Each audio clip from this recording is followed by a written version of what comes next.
Voz humana. É um instrumento que todos tocamos. É provavelmente o som mais potente do mundo. É o único que pode começar uma guerra ou dizer eu te amo. E mesmo assim, muitas pessoas passam pela experiência de falar sem ninguém ouvir.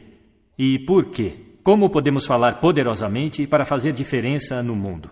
O que eu gostaria de sugerir é que existem alguns hábitos que precisamos afastar. Eu reuni aqui, para seu prazer, 7 pecados mortais da fala. Não tenho a pretensão de dizer que é uma lista completa, mas esses 7 pecados, eu acho, são grandes hábitos nos quais todos podemos cair.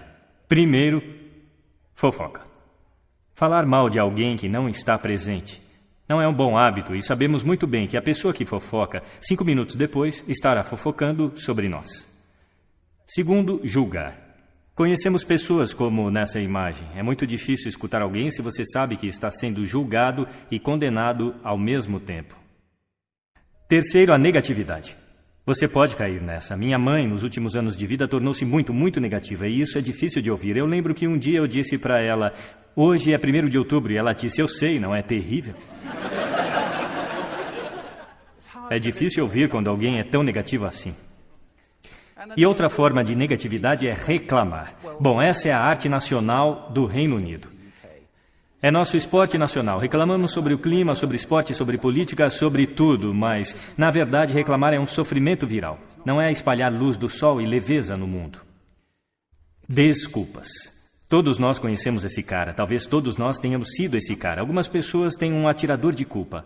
Elas jogam a culpa em todo mundo e não se responsabilizam pelos seus atos. É novamente muito difícil ouvir alguém que está agindo dessa forma. Penúltimo. O 6º dos 7 itens. Exagero. Ele prejudica a nossa linguagem às vezes. Por exemplo, se eu vejo alguém que é realmente incrível, do que eu chamo isso? Então, é claro, esse exagero se torna mentira e nós não queremos ouvir pessoas que sabemos que estão mentindo para nós. E, finalmente, o dogmatismo. A confusão de fatos com opiniões. Quando essas duas coisas se confundem, você está ouvindo na direção oposta, alguém está bombardeando você com suas opiniões e como se fossem a verdade. É difícil. Então aqui estão eles, os 7 pecados mortais da fala. São coisas que eu acho que precisamos evitar. Mas há uma forma positiva de pensar sobre isso? Sim, existe. Eu gostaria de sugerir que há 4 bases, fundações, sobre as quais podemos ficar se queremos que o nosso discurso seja poderoso e para fazer a diferença no mundo. Felizmente, essas coisas soletram uma palavra. A palavra é hail, granizo, e ela tem uma grande definição também. E eu não estou falando sobre o material que cai do céu e o acerta na cabeça. Eu estou falando sobre essa definição. Cumprimentar ou aclamar entusiasticamente, que é como as nossas palavras serão recebidas se ficarmos sobre essas 4 bases. Então, o que elas representam? Vejam se conseguem adivinhar. O H, honestidade, é claro. Ser verdadeiro no que você diz, sendo direto e claro. O A é a autenticidade. Apenas sendo você mesmo. Um amigo meu descreve isso como estar sobre sua própria verdade, que eu acho que é uma bela maneira de colocar. O I é a integridade. Sendo a sua palavra, na verdade, fazer o que você diz e ser alguém que as pessoas podem confiar. E o L é o amor. Eu não quero dizer o amor romântico, mas quero dizer desejar às pessoas o bem. Por 2 razões. Primeiro, acho que a honestidade absoluta não pode ser o que queremos. Meu Deus, você está tão feia esta manhã. Talvez isso não seja necessário. Temperada com amor, é claro, a honestidade é uma grande coisa. Mas também, se você está realmente desejando bem a alguém, é muito difícil julgar ao mesmo tempo. Eu nem tenho certeza de que você pode fazer as 2 coisas simultaneamente. Então, hail. Além disso, é o que você diz, e é, como diz a velha canção, é o que você diz e também a maneira como você diz. Você tem uma caixa de ferramentas surpreendentes, é um instrumento incrível, e ainda assim esta é uma caixa de ferramentas que poucas pessoas já abriram. Eu gostaria de remexer um pouco lá com você e só puxar algumas ferramentas que você pode gostar de usar e que vão aumentar o poder da sua fala. Registro, por exemplo. Agora, registro de falsete que não pode ser muito útil na maioria das vezes, mas há um registro no meio. E eu não vou ser muito técnico sobre isso com qualquer um de vocês que são treinadores de voz. Entretanto, você pode colocar a sua voz. Então, se eu falar aqui pelo meu nariz, você pode ouvir a diferença. Se eu descer aqui na minha garganta, que é onde a maioria de nós fala, a maior parte do tempo. Mas se você quer peso, você precisa ir até aqui no peito. Você ouve a diferença? Nós votamos em políticos com vozes mais graves, é verdade? Porque associamos profundidade com poder e autoridade. E isto é registro. Então nós temos o timbre. É a forma como a sua voz é sentida. Mais uma vez, a pesquisa mostra que preferimos as vozes que são ricas, suaves e quentes, como o chocolate quente. Bom, se você não é assim, isso não é o fim do mundo, porque você pode treinar. Contrate um treinador de voz. E há coisas incríveis que você pode fazer com respiração, com postura e exercícios para melhorar o timbre. E agora a entonação. Eu amo entonação. Esta é a metalinguagem que usamos para lhes conferir significado. É uma raiz de sentido na conversa. As pessoas que falam tudo em uma nota só são realmente muito difíceis de ouvir se eles não têm entonação alguma. É daí que o mundo monotônico vem, ou monótono, monotom. Também temos entonação repetitiva chegando agora, onde cada frase termina como se fosse uma pergunta, quando na verdade não é uma pergunta, é uma afirmação. E se você repetir essa várias vezes, na verdade restringe a sua capacidade de se comunicar através da entonação, que é uma pena. Então vamos tentar quebrar esse hábito. Ritmo. Eu posso ficar muito animado dizendo algo muito rapidamente, ou eu posso também diminuir até enfatizar. E no final de tudo, é claro, é o nosso velho amigo silêncio. Não há nada de errado com um pouco de silêncio em uma conversa. Não temos que preenchê-lo com uns e ans.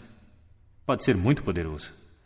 Claro, a tonalidade. Muitas vezes vai junto com o ritmo para indicar excitação, mas você pode fazê-lo apenas com a tonalidade. Onde você deixou as chaves?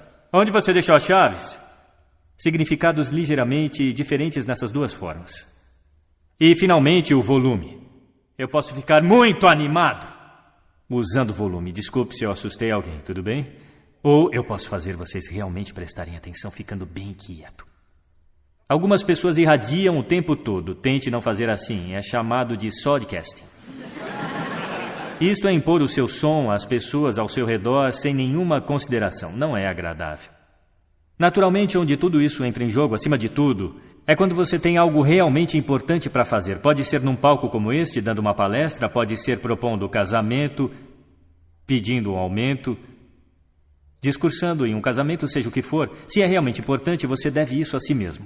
Olhar para esta caixa de ferramentas e o motor que vai funcionar, e nenhum motor funciona bem sem ser aquecido. Aqueça sua voz. Na verdade, deixa eu mostrar como fazer isso. Será que todos podem ficar de pé por um momento? Eu vou mostrar os 6 exercícios de aquecimento vocal que eu faço antes de me apresentar em cada palestra. Sempre que forem falar com alguém importante, façam isso. Primeiro, braços para cima, respiração profunda e inspirem. Assim. Mais uma vez. Muito bom. Agora vamos aquecer os nossos lábios. Vamos para... Muito bom. E agora... Igual quando você era criança. Agora seus lábios devem ganhar vida. Vamos fazer o seguinte com a língua, exagerando. Lá. Lindo, estão ficando muito bons nisso. E em seguida agora enrole uma... É como champanhe para a língua. Por fim, eu só posso fazer um. Os profissionais chamam isso de sirene. É muito bom. Começa com o I e vai para o O. O I é agudo e o O é grave. Então você vai...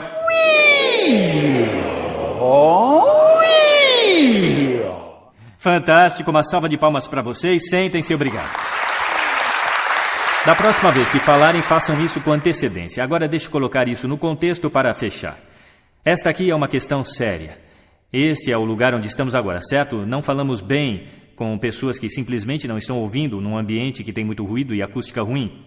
Eu falei sobre isso neste palco em diferentes fases. O que seria o mundo caso estivéssemos falando poderosamente para as pessoas que estavam ouvindo conscientemente em ambientes que eram aptos para o propósito? Ou, para fazer isso, um pouco maior. O que o mundo seria caso estivéssemos criando e consumindo sons conscientemente e projetando todos os nossos ambientes para o som de forma consciente? Isso seria ótimo. Seria um mundo que soa bonito e aquele em que o entendimento seria a norma. E essa é uma ideia que merece ser espalhada. Muito obrigado.